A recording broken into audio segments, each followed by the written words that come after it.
Olá pessoal, tudo bem? Estamos aqui novamente, né, no seu canal, no meu canal, no nosso canal de Estação e Gestão. E para quem não me conhece ainda, meu nome é Frederico, sou servidor público federal há mais de 25 anos, bastante tempo, né? E leciono nessa área desde 2013. E tem muito conhecimento acumulado, não é mesmo? Bom, pelo menos parece que eu tenho, né? Bom, qual que vai ser o tema do vídeo de hoje? Vamos falar um pouco sobre gestão de riscos e como isso afeta as licitações públicas?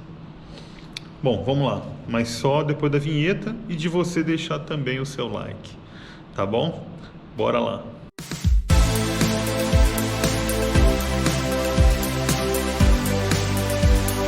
Bom, pessoal, primeiro, né, é importante a gente pensar nessa questão de riscos. O que são riscos? Antes da gente começar a falar de risco, vamos pensar um pouquinho como é que essas coisas acontecem, quais são os problemas que nos afetam, como é que tudo isso funciona, para vocês entenderem bem o contexto e saber como trabalhar isso na organização de vocês, tá bom?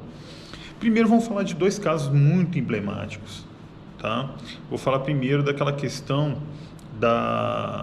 daquele ônibus espacial que explodiu. Não sei se vocês se lembram, né? Eu era menino ainda e eu me lembro daquela explosão horrorosa, né?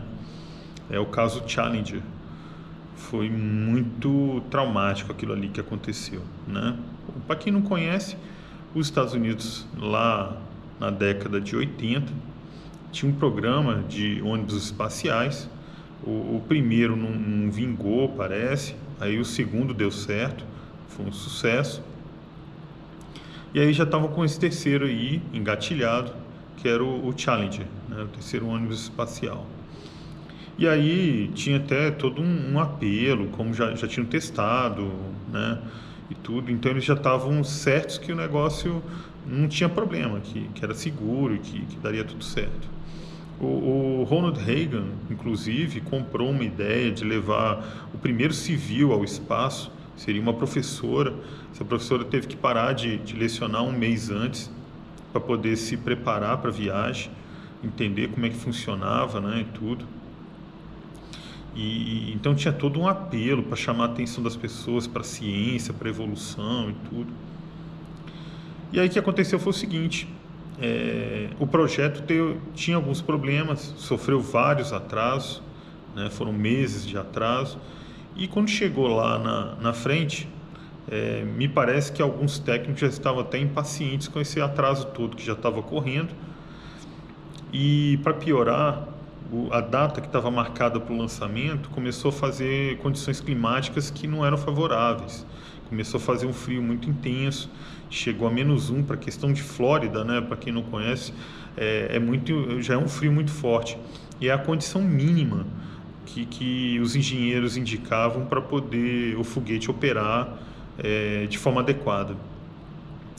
Mas o fato é que os engenheiros chegaram até a alertar isso, né, desses problemas e tudo, mas me parece que dirigentes da própria NASA ficaram irritados com isso, porque tinha todo um apelo, né, questão assim política, vamos dizer assim, né, questão de querer aparecer, de mostrar que as coisas podem acontecer de forma adequada e tudo, e querendo se promover também, e enfim.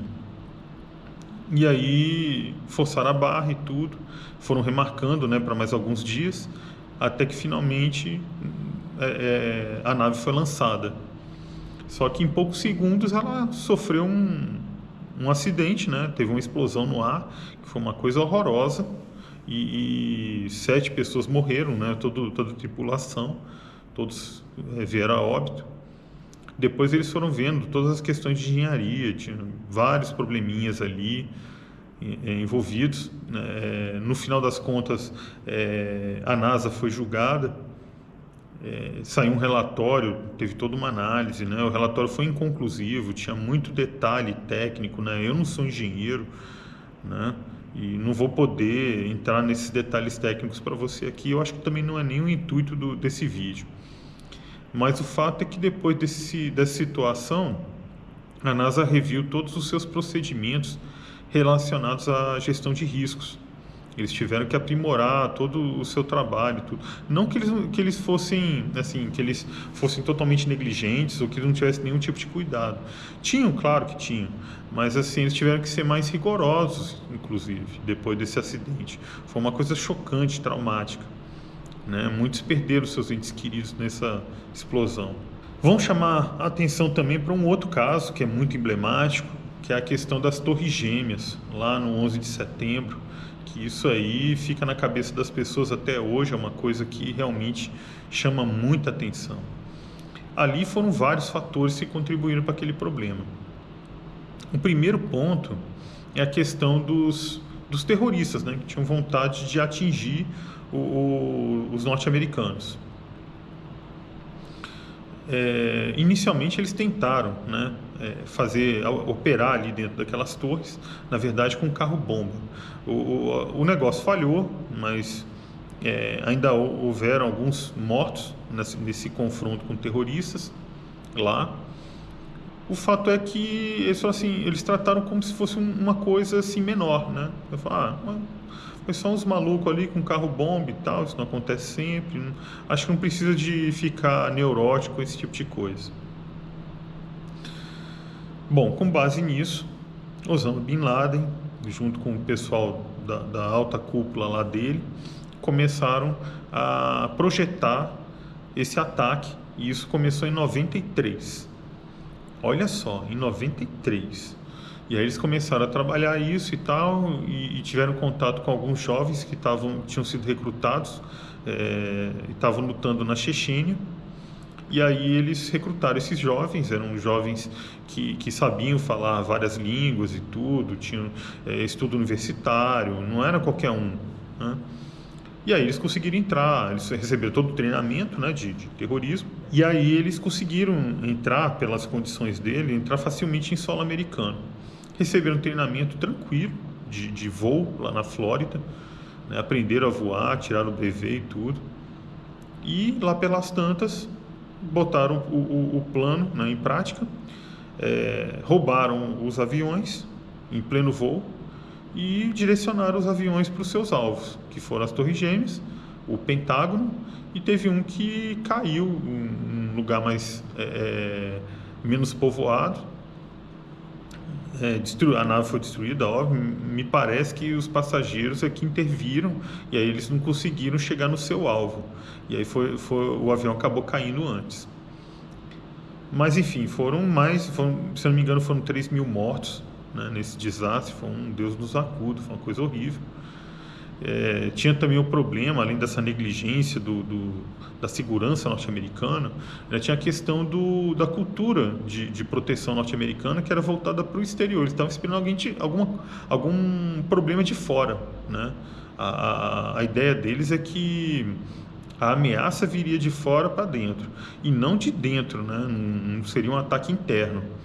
Então eles não estavam preparados para isso. Além disso tudo, nós temos também um outro problema. O Código de Obras da cidade de Nova York foi alterado em 68. O código anterior, de 30 anos atrás, em 38, era um código mais rígido, exigia mais concreto e tudo, que talvez, num caso desse, protegeria o edifício de forma mais adequada contra incêndio. Então, eles alteraram esse código de edificações, o que permitiu fazer uma edificação mais barata, só que não tão resistente, né? O que aconteceu é que eles empregaram 60% de metal e 40% de concreto, quando no código anterior era exatamente o contrário.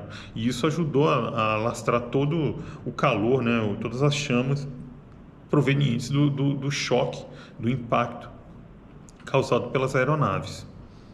Traumático, né? Você vê imagem até hoje, as naves entrando realmente nos prédios. Além disso, né, tinha o problema das escadas de incêndio, que elas tinham que ser também protegidas por concreto, e não era o que acontecia. Tinha que ter inclusive uma escada mais externa aos edifícios, também protegida por concreto, o que não foi feito na construção, e isso gerou todo um problema. Fora isso, pela própria estrutura do prédio, o andar de baixo só suportava a carga do andar imediatamente em cima. Quando os andares foram caindo um em cima do outro, isso foi gerando um problema em sequência, que aí fez com que os prédios se desabassem, né? E foi horrível. Ainda voltando à questão das escadas de incêndio, né? Quando as pessoas tentaram fugir e tudo, e chegaram, né, eram 110 andares, os que conseguiram chegar ainda no mezanino, porque as escadas só iam até o mezanino, e lá tinha uma escada rolante que levava então ao térreo, é uma escada bem estreita. Muitos se assustavam ao ver o que acontecia lá fora e ficavam petrificados com aquilo tudo que estava acontecendo, atrapalhando que outros se salvassem, outros conseguissem chegar até a rua lá fora. Então, assim, foi uma sequência de problemas, o que resultou numa revisão desse código de edificações e tudo, para que esse tipo de problema não ocorresse novamente. Mas também, assim, quem aqui imaginar que alguém, um maluco, ia jogar uma aeronave num prédio daquele tamanho, né? 2 prédios, na verdade, né? No Torre Gêmeas. Mas, enfim, isso tudo mostra problemas relacionados com risco. São riscos que a gente vivencia. Tem riscos que a gente vivencia no nosso dia a dia, são mais comuns, né, que a gente enfrenta de forma mais corriqueira, e existem riscos que são mais improváveis, né, como esses casos que eu trouxe aqui de forma extrema, exatamente para alertar vocês dessa questão, né? E não estranhe, na nova lei de licitações, o legislador ordinário se preocupou muito com isso. Lá existem vários instrumentos, várias questões, vários dispositivos que auxiliam o gestor público a reduzir os riscos envolvidos nas contratações que eles vão promover. Tá, a gente está falando de risco aqui, mas antes de falar de risco, a gente tem que chegar lá atrás ainda, tá? Porque primeiro a gente tem que entender o seguinte: existe um caminho a ser percorrido, tá? A primeira pergunta é: por que eu estou contratando o serviço? Ou por que eu estou comprando um determinado bem? É para atender uma necessidade pública. Esse é o primeiro ponto. Então, eu vou sair do ponto A para chegar no ponto B, não é verdade? Então, nesse caminho, muita coisa pode acontecer. Alguns fatores podem contribuir para que eu chegue mais rápido naquele ponto B. Alguns fatores podem, inclusive, fazer com que eu chegue com maior tranquilidade, tudo, que facilite, inclusive, minha caminhada. No entanto, existem fatores que vão fazer exatamente o contrário, que vão fazer com que a minha caminhada seja dolorosa, problemática e, muito possivelmente, atrasada, ou às vezes até falhe. Então, esse é o risco que a gente está falando aqui. Esse é o grande problema do risco. Então, além disso, desse grande objetivo, que é o principal das licitações, qual que é o objetivo da licitação? Atender a necessidade pública. É isso que muitos ainda não entenderam até hoje, né? Eu não compro um carro ou um mobiliário ou material de expediente porque eu acho a caneta bonitinha, ou porque, pelo menos não deveria ser assim, né? Eu compro porque eu preciso de atender uma necessidade pública. Isso aqui vai beneficiar a sociedade de alguma forma? Essa é a pergunta que sempre tem que ser feita, tá? E aí, com base na necessidade que surge, é que a gente vai analisar quais são as N soluções que existem no mercado para melhor atender essa solução. Tá? É aí que entra o nosso estudo técnico preliminar, que é o primeiro instrumento da fase de planejamento das contratações, planejamento operacional, diga-se de passagem, eu sempre estou reforçando isso aqui, né? E aí vai ser analisado tudo isso para poder alcançar e satisfazer essa necessidade pública, né? Mas fora isso, diferente da Lei 8.666 de 93, a Lei 14.133 de 2021 acertadamente inovou nessa questão dos objetivos e trouxe muito claramente quais são os objetivos da licitação pública que estão enumerados lá no artigo 11. Eu sempre falo isso aqui, vou falar novamente porque a gente tem que estar sempre martelando nessa tecla, né? Quem ainda não conhece, quem ainda está novo aqui no canal, ainda vai ouvir muito. né? Mas é necessário. Então, quais são os objetivos da contratação pública? O primeiro objetivo é o quê? Assegurar a seleção da proposta apta a gerar o melhor resultado econômico na licitação, né, ou na contratação direta, sendo observado necessariamente o ciclo de vida do objeto. Tá bom? Então você tem que analisar se o objeto quanto tempo que ele vai durar, se ele vai durar aquele tempo independente de onde você estiver, porque às vezes condições climáticas, condições ímpares que você está vivendo na localidade onde você está podem alterar a vida útil do produto. Que mais? E questões de manutenção, tanto preventiva quanto corretiva. Então, tudo isso tem que ser pensado, porque isso pode gerar um custo adicional e acaba que a proposta que você está selecionando nem é tão vantajosa assim. Por isso a importância do ETP, tá? É lá que a gente vai analisar tudo isso. Qual o segundo objetivo da licitação pública? É você assegurar a isonomia e a ampla concorrência entre os licitantes, entre os interessados em contratar com a administração pública. O terceiro objetivo é o quê? Evitar sobrepreço, superfaturamento, né? Esse tipo de problema relacionados com valores. Isso aí está muito mais ligado, né, em alguns casos, com relação a fraudes em licitações, enfim. Eu posso me adentrar nessas questões aí de forma mais profunda, mais aprofundada, se vocês assim quiserem. Basta inserir nos comentários aí. E por fim, né, inovação e assegurar a sustentabilidade nas contratações. Já falei aqui também, a sustentabilidade é formada por um tripé, de acordo com o conceito firmado lá pelo relatório Brundtland, lá numa reunião das Nações Unidas, onde você tem, na verdade, as três dimensões, que são a área ambiental, a social e a econômica. E elas se comunicam, tá bom? Elas se comunicam, elas não são isoladas. Então existem questões que você pode falar que são de cunho social, mas ela conversa também com o econômico ou então com o ambiental. Então fique atentos para esse tipo de coisa. E aí você então tem todos esses objetivos aí que tem que ser alcançados. E como é que você vai fazer para assegurar esses objetivos aí? Então, lá no mesmo artigo 11, no parágrafo único, ele fala o seguinte, que a alta administração será responsável pela governança das contratações. E é aí que entra a gestão de riscos. Lá fala cabalmente nessa questão da gestão de riscos. Então, o que acontece? Os riscos que estão envolvidos quando você quer caminhar de A até B e alcançar todos esses objetivos, né, os riscos são aqueles fatores que podem surgir e atrapalhar que você chegue em B. É basicamente isso, gente. Tá bom? Não foge muito dessa questão, não. Mas eu vou, a partir daqui, né, trazer alguns conceitos de risco, que é para ficar bem claro, né, e vocês entenderem como é que funciona isso, tá bom?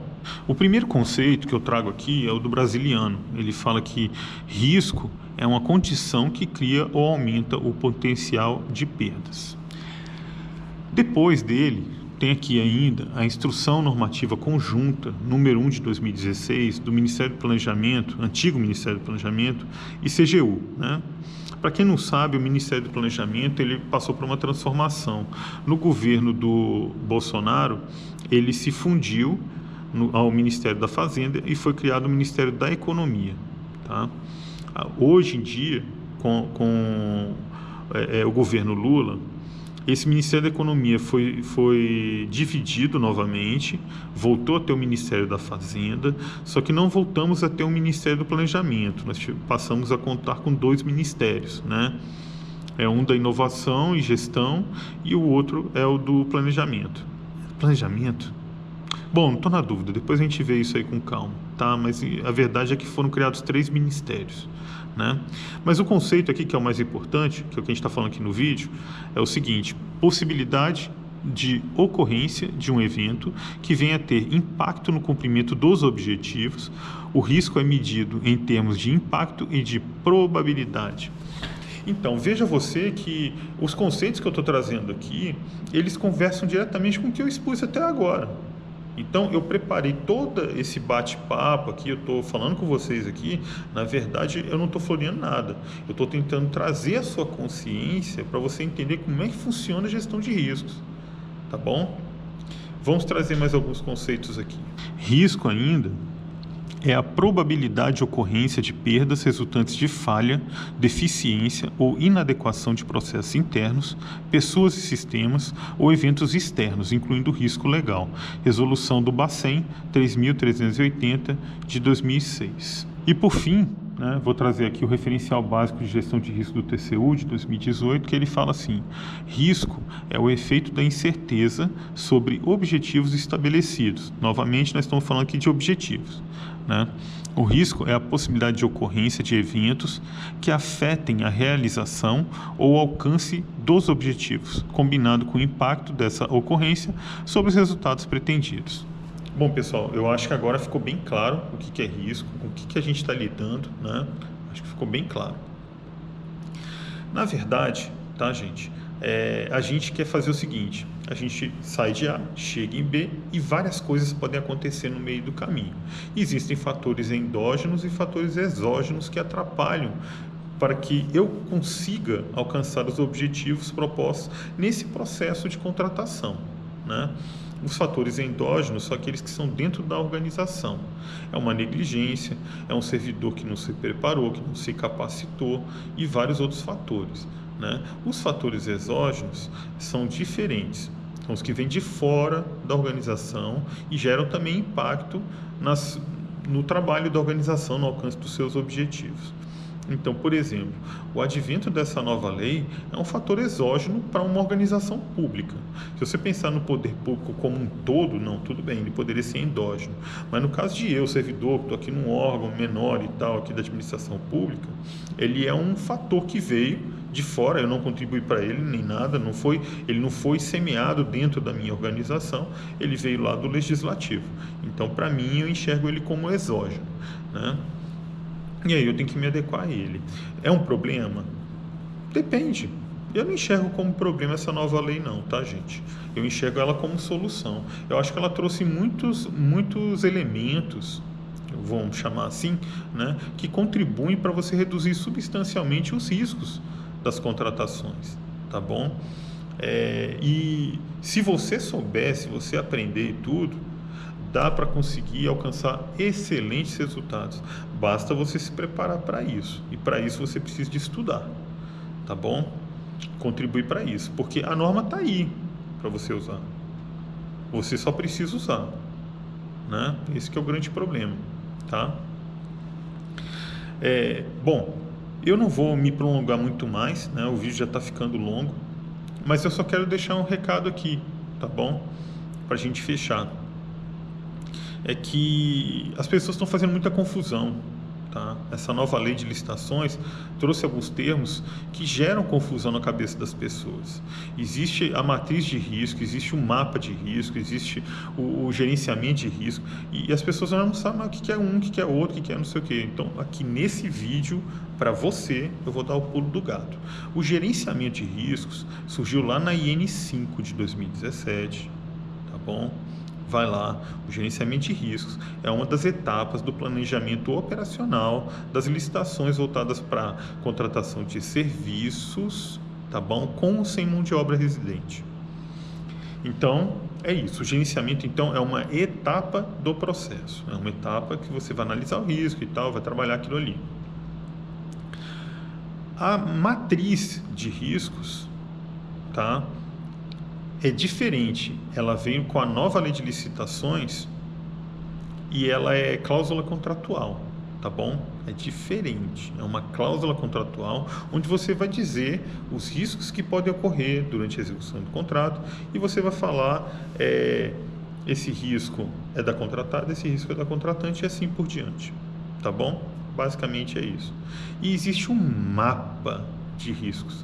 Esse mapa de risco, na verdade, é o documento que se materializa a partir do trabalho lá da etapa de gerenciamento de riscos na fase de planejamento da contratação, tá bom? Então esse é um mapa de riscos, que lá nos anexos da própria IN5 tem lá um modelinho lá para você fazer e tudo. Só que aquele modelo lá, eu confesso para você que eu acho ele um pouquinho capenga, tá bom? Eu gosto de dar uma aprimorada nele, porque eu tenho meu curso de gestão de riscos, né? E lá eu ensino um pouquinho diferente e eu insiro alguns elementos adicionais que fazem toda a diferença na hora de você executar o seu trabalho e no final garantir uma contratação melhor, uma contratação mais adequada e que alcance o objetivo primordial, que é suprir a necessidade pública e cumprir também aqueles objetivos que está lá no artigo 11 da nossa nova lei de licitações, a 14.133 de 2021. Pessoal, se vocês gostaram do vídeo, mais uma vez peço que vocês deixem um like aí para sinalizar para mim que você gostou, tá bom? E porque eu tô aqui, né? Eu levo um tempo considerável para preparar esse material para vocês. A gente tem aqui esse nosso bate-papo aqui. Estou tentando sempre ajudar, trazer informações novas, né, aqui no canal. Então isso me ajuda muito, tá bom? Se você ainda não me conhece, ainda não é inscrito no canal, se inscreve, ativa o sininho aí para você poder acompanhar tudo, ver o que está rolando de novo, o que nós temos de novidades, tá bom? Me acompanha aí, vamos conversar.